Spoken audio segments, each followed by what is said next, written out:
Hello students, crash courses में आपका स्वागत है। इस वीडियो में क्लास 12 चैप्टर 14 इकोसिस्टम के नीट में पूछे गए लेटेस्ट क्वेश्चंस को डिस्कस करेंगे। 2015 से 2020 के बीच में टोटल पूछे गए हैं 16 क्वेश्चंस। तो चलिए स्टार्ट करते हैं फर्स्ट क्वेश्चन से। Now the first question is in relation to gross primary productivity and net primary productivity of an ecosystem, which one of the following statement is correct। तो GPP and NPP को लेके हमें बताना है कि इनमें से कौन सा स्टेटमेंट इनके लिए करेक्ट है। पहला है कि gross primary productivity is always less than net primary productivity. तो क्वेश्चन को सॉल्व करने से पहले मैं बता देता हूँ कि जीपीपी क्या होता है और एनपीपी क्या होता है। बात करें जीपीपी की तो जीपीपी क्या होता है? Rate of production of organic matter during photosynthesis के दौरान प्लांट के द्वारा ऑर्गेनिक मैटर के प्रोडक्शन के रेट को ही हम क्या कहते हैं? जीपीपी। अब इसका कुछ पार्ट जीपीपी में से कुछ अमाउंट यूज्ड हो जाता है रेस्पिरेशन में, ओके, और जो पार्ट बचता है उसे हम एनपीपी कहते हैं, नेट प्राइमरी प्रोडक्टिविटी, जो कि अवेलेबल रहता है हर्बीवोर्स के लिए। तो फाइनली अगर हम पूछें कि एनपीपी क्या होता है, एनपीपी क्या होता है, तो एनपीपी होता है GPP minus R, GPP minus respiration. R क्या हो गया? रेस्पिरेशन। जो अमाउंट ऑफ एनर्जी रेस्पिरेशन में यूज हुआ उसको हम जीपीपी में से निकाल दें तो बचता है एनपीपी। अब इससे क्या पता चला कि जीपीपी हमेशा ज़्यादा होगा एनपीपी से, ठीक है। जो जीपीपी होगा ग्रॉस प्राइमरी प्रोडक्टिविटी वो हमेशा ज़्यादा होगा एनपीपी से। तो पहला क्वेश्चन कह रहा है कि GPP is always less than NPP, यहाँ रॉन्ग हो गया, लेस नहीं होगा, ऑलवेज मोर होगा, ओके। तो GPP is always more than NPP, जी हाँ ये करेक्ट है। सी देख लेते हैं, GPP and NPP are one and same, नहीं गलत है। और fourth, there is no relationship between GPP, नहीं ये भी रॉन्ग है। ये रिलेशनशिप मैं बताया आपको, NPP is equals to GPP minus R. तो करेक्ट आंसर क्या हो गया? B is correct. Next question पे चलेंगे। Next question is match the trophic levels with their correct species examples in grassland ecosystems. तो ग्रासलैंड इकोसिस्टम्स के लिए हमें एक तरफ ट्रॉफिक लेवल्स दिए गए हैं और दूसरी तरफ हमें करेक्ट स्पेसीज से मैच करना है। तो चलिए स्टार्ट करते हैं। बात करें ग्रासलैंड इकोसिस्टम का, तो जो प्राइमरी प्रोड्यूसर होगा वो क्या होगा? ग्रास। प्राइमरी प्रोड्यूसर क्या हो गया? ग्रास। अब ग्रास को कौन खाएगा? हर्बीवोर्स। तो इसमें से हर्बीवोर्स कौन है? रैबिट। तो ग्रास को खाया रैबिट। अब नेक्स्ट जो आएगा वो क्या होगा? ये तो हो गया प्राइमरी कंज्यूमर। अब नेक्स्ट आएगा सेकेंडरी कंज्यूमर। तो इनमें से सेकेंडरी कंज्यूमर कौन है? क्रो। और उसके बाद आएगा टर्शियरी कंज्यूमर, जो कि है इसमें से वल्चर, ओके। तो ये हो गया T1, ये T2, ये T3 और ये T4। तो सिंपली हम मैच कर देंगे। ग्रास क्या हो जाएगा? First trophic level. रैबिट क्या हो जाएगा? Second trophic level. क्रो क्या हो जाएगा? Third trophic level. And vulture क्या हो जाएगा? Fourth trophic level. तो सिंपली मैच कर देंगे A2, B3, C4 and D1। Correct answer is a. चलेंगे नेक्स्ट क्वेश्चन पे। Next question is Which of the following ecological pyramids is generally inverted? इनमें से कौन सा इकोलॉजिकल पिरामिड जनरली इन्वर्टेड रहता है? पहला है pyramid of biomass in a सी। क्या ये करेक्ट है? जी हाँ ये करेक्ट है। सी का जो बायोमास होता है, पिरामिड ऑफ बायोमास सी के लिए वो हमेशा क्या रहता है? इन्वर्टेड। कैसे? तो बात करें सी की, तो फर्स्ट होते हैं प्राइमरी प्रोड्यूसर, कौन होते हैं? फाइटोप्लैंक्टन्स। तो फाइटोप्लैंक्टन्स, उसके बाद इसके बाद कौन आते हैं? जू प्लैंक्टन्स, फिर स्मॉल फिश, फिर लार्ज फिश, फिर लार्ज फिश। तो क्या हुआ? बायोमास जब हम देखते हैं तो फाइटोप्लैंक्टन्स का कम रहता है, उससे ज़्यादा जू प्लैंक्टन्स का, फिर उससे ज़्यादा स्मॉल फिशेज और उससे ज़्यादा लार्ज फिशेज। मतलब क्या है कि अगर हम पिरामिड बनाएं तो सबसे कम किसका आएगा? ये हो गया फाइटोप्लैंक्टन्स। उसके बाद किसका आएगा? जू प्लैंक्टन्स। उससे ज़्यादा फिर किसका आ जाएगा? Small fishes. और उससे भी ज़्यादा किसका आ जाएगा? Large fishes, okay. तो ये कैसा पिरामिड बन रहा है? ये पिरामिड बन रहा है इन्वर्टेड शेप का। तो करेक्ट आंसर क्या हो जाएगा? Pyramid of biomass in a sea is correct. फिर भी सेकेंड ऑप्शन देख लेते हैं, pyramid of numbers in grassland, ये तो अपराइट होता है, ग्रासेस का नंबर बहुत ज़्यादा, फिर हर्बीवोर्स का उससे कम, फिर उसके आगे उससे कम, तो ऐसे ग्रासलैंड इकोसिस्टम अपराइट होगा। और pyramid of energy always upright, क्यों? आखिर pyramid of energy always upright क्यों होगा? क्योंकि आपको पता होगा 10% फ्लो, एनर्जी का फ्लो कितना होता है हर एक ट्रॉफिक लेवल पे 10%, तो मतलब घटते जा रहा है ना, तो ऑलवेज क्या हो जाएगा? अपराइट। अब pyramid of biomass in a forest, ये भी अपराइट होगा क्योंकि इसमें भी बायोमास धीरे धीरे डिक्रीज होते जाएगा। ओके, तो इनका कुछ ऐसे, तो करेक्ट ऑप्शन क्या आ गया? फर्स्ट वन इज करेक्ट, ये होगा इन्वर्टेड। नेक्स्ट क्वेश्चन पे चलेंगे। सो स्टूडेंट्स, साथ में आप अपना आंसर भी नोट डाउन करें। क्वेश्चन है, what type of ecological pyramid would be obtained with the help of flowing data. हमें ये डाटा दिया गया है और हमें इकोलॉजिकल पिरामिड कौन सा इससे मिलेगा ये पता करना है। देखिए, तो सबसे पहले हम क्या देखते हैं, प्राइमरी प्रोड्यूसर कितना है? 10 ग्राम। अब ग्राम में दिया मतलब क्या? बायोमास है, तो 10 ग्राम, फिर उसके बाद हो गया 60 ग्राम, फिर उसके बाद 120 ग्राम। तो ये एक तरह से इंक्रीज़ हो रहा है। अगर इंक्रीज़ हो रहा है तो सिंपली, अगर कंटिन्यूसली इंक्रीज़ हो रहा है तो क्या हो जाएगा? इन्वर्टेड हो जाएगा। लेकिन फिर भी चलिए बना लेते हैं एक बार कि सपोज़ प्राइमरी प्रोड्यूसर कितना हो गया? ये 10 हुआ। सेकेंडरी प्रोड्यूसर उससे ज़्यादा, मान लो ये हो गया 60, सॉरी प्राइमरी कंज्यूमर, और फिर ये सेकेंडरी कंज्यूमर क्या हो गया? उससे भी ज़्यादा, उससे भी ज़्यादा मतलब कितना हो गया? 120। तो कैसा आएगा? Inverted pyramid of biomass, inverted pyramid of biomass. Correct answer is a. Next question पे चलेंगे। Next question is, which ecosystem has the maximum biomass. इनमें से किस इकोसिस्टम का बायोमास सबसे ज़्यादा होगा? ऑप्शन दिया है ग्रासलैंड, पॉन्ड, लेक, फॉरेस्ट। बात करें मैक्सिमम बायोमास की तो पहले बात कर लेते हैं टेरेशियल इकोसिस्टम एंड एक्वेटिक इकोसिस्टम। तो टेरेशियल इकोसिस्टम का बायोमास ज़्यादा होता है एक्वेटिक इकोसिस्टम के कंपेयर में। तो दो ऑप्शंस तो ऐसे ही कट गए, इनका कम होगा, ज़्यादा होगा या तो ग्रासलैंड या फॉरेस्ट का। तो इन दोनों में सबसे ज़्यादा देखते हैं किसका होगा, तो सबसे ज़्यादा होता है फॉरेस्ट इकोसिस्टम का। फॉरेस्ट इकोसिस्टम का बायोमास मैक्सिमम बायोमास। तो करेक्ट आंसर क्या आ गया? D is correct. Next question पे चलेंगे। The term ecosystem was coined by. Term ecosystem को किसने क्वाइन किया था? फर्स्ट है E Haeckel, second E Warming, third E P Odum and fourth is A G Tansley. तो इसका करेक्ट आंसर होगा the term ecosystem was coined by A G Tansley. Next question पे चलेंगे। Next question is, which one of the following is a characteristic feature of cropland ecosystem. Cropland ecosystem का characteristic feature बताना है, इसमें से कौन सा है? क्रॉपलैंड इकोसिस्टम की बात करें तो ये कौन से इकोसिस्टम की बात कर रहा है कि एक लैंड है, एक खेत है जिसमें कि किसी एक खास वेराइटी की क्रॉप को हम ग्रो कर रहे हैं, तो वो क्रॉपलैंड इकोसिस्टम हो जाएगा। अब जबकि जो खेत है उसमें हम सिर्फ किसी एक ही वेराइटी का यूज़ कर रहे हैं, एक ही वेराइटी को ग्रो कर रहे हैं, तो वहाँ पे क्या आएगा? जेनेटिक डाइवर्सिटी सबसे कम होगा, लीस्ट जेनेटिक डाइवर्सिटी होगा। क्योंकि आप अगर कंपेयर करें एक ऐसे ही लैंड का जिस पे कि कुछ भी ग्रो हो रखा है, हमने कुछ नहीं किया है, वो ऑटोमेटिकली नेचुरली उसमें कुछ भी ग्रो हो रखा है, तो उसमें जेनेटिक डाइवर्सिटी ज़्यादा होगा।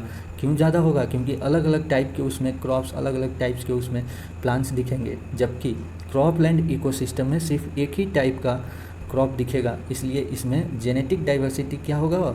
लिस्ट होगा। तो करेक्ट आंसर क्या हो जाएगा? Least genetic diversity.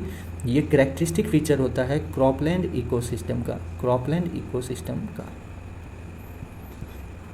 Next question पे चलेंगे। Next question is, the primary producers of the deep sea hydrothermal vent ecosystem are.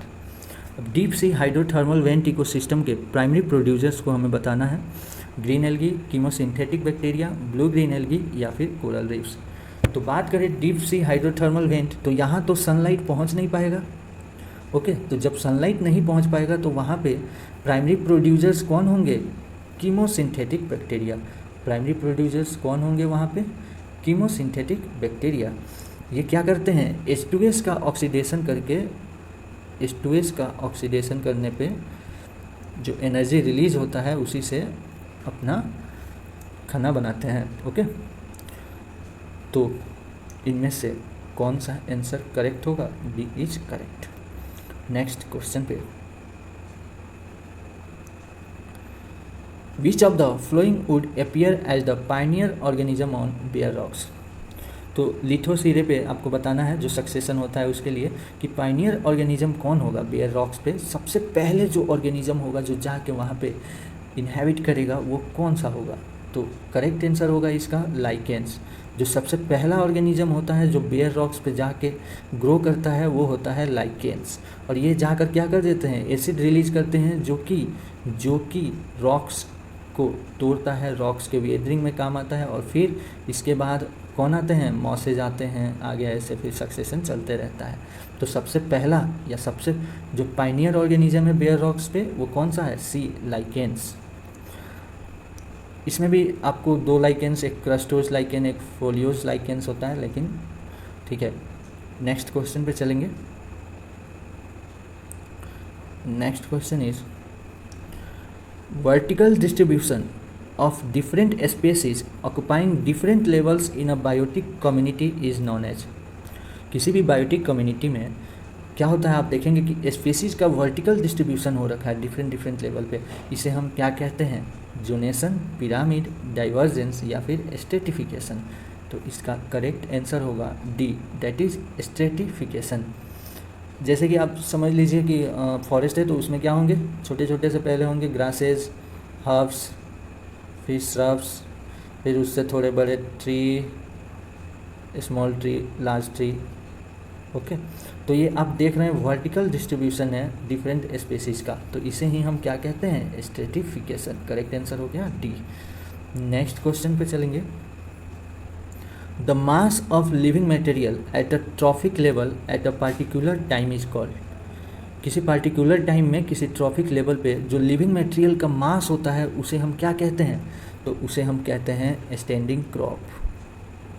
क्या कहते हैं, स्टैंडिंग क्रॉप। मतलब क्या हो गया कि स्टैंडिंग क्रॉप क्या होता है, लिविंग बायोमास होता है, लिविंग मटेरियल का मास होता है किसी भी ट्रॉफिक लेवल पे किसी पार्टिकुलर टाइम में। तो करेक्ट आंसर क्या हो गया, स्टैंडिंग क्रॉप। नेक्स्ट क्वेश्चन पे चलेंगे।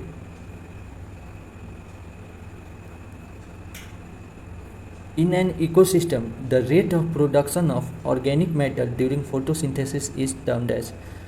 देखिए ये फर्स्ट क्वेश्चन में ही आपको मैंने एक्सप्लेन किया था क्या कि the rate of production of organic matter during photosynthesis is termed as GPP, gross primary productivity. ये क्या होता है कि फोटोसिंथेसिस के दौरान प्लांट ने सनलाइट को यूज करके जो भी ऑर्गेनिक मैटर प्रोड्यूस किया उसके रेट को, प्रोडक्शन के रेट को हम जीपीपी यानी ग्रॉस प्राइमरी प्रोडक्टिविटी कहते हैं। और एनपीपी क्या होता है, GPP minus R, GPP minus respiration में यूज हुआ एनर्जी। तो इसका करेक्ट आंसर क्या हो जाएगा, डी। नेक्स्ट क्वेश्चन पे चलेंगे। Most animals that live in deep oceanic waters are. अधिकतर एनिमल्स जो कि गहरे समुद्र में रहते हैं उन्हें हम क्या कहते हैं, टर्शियरी कंज्यूमर्स, डेट्राइटिवोरस, प्राइमरी कंज्यूमर्स या फिर सेकेंडरी कंज्यूमर्स। तो दोस्तों जैसा कि आपको पता है कि डीप ओशियन में सनलाइट तो जाएगा नहीं, सनलाइट बिल्कुल एकदम नेग्लिजिबल अमाउंट ऑफ सनलाइट पहुंच पाता है डीप सी में। तो वहाँ पे क्या होगा, वहाँ पे या तो सेप्रोफाइट्स पाए जाएंगे, डिकम्पोजर्स या फिर सेप्रोफाइट्स। तो उन्हें हम क्या कहेंगे, डेट्राइटिवोरस। क्या पाए जाएंगे वहाँ पे, डेट्राइटिवोरस। तो अधिकतर एनिमल्स क्या होते हैं, डेट्राइटिवोरस होते हैं डीप सी में। करेक्ट आंसर हो गया B. Next question. During ecological succession, ecological succession के दौरान इनमें से कौन सा स्टेटमेंट सही है हमें बताना है। The numbers and types of animals remain constant, ये रॉन्ग हो गया। During ecological succession the number and types of animals increases, keep on increasing, it does not remains constant. Now next option is the changes led to a community that is in near equilibrium with the environment and is called pioneer community. नहीं, उसे क्या हम Pioneer community कहते हैं? नहीं, उसे हम climax community कहते हैं। जो मोस्ट स्टेबल होता है, जो लास्ट स्टेज होता है, जो कि इन्वायरमेंट के साथ इक्विलिब्रियम में रहता है लगभग, उसे हम क्लाइमैक्स कम्युनिटी कहते हैं, ना कि पायनियर। पायनियर तो जो फर्स्ट वाला हो गया, जो बेयर रॉक्स पे सबसे पहले आया, वो ना हुआ pioneer. Next option, the gradual and predictable change in species composition occurs in a given area. जी हाँ, ये करेक्ट है। क्या होता है? चेंज धीरे धीरे होता है और वो प्रिडिक्टेबल होता है कि हाँ इसके बाद अब ये आएंगे, ऐसे सक्सेशन होगा, वो एक प्रिडिक्शन रहता है। तो करेक्ट आंसर क्या हो गया? सी।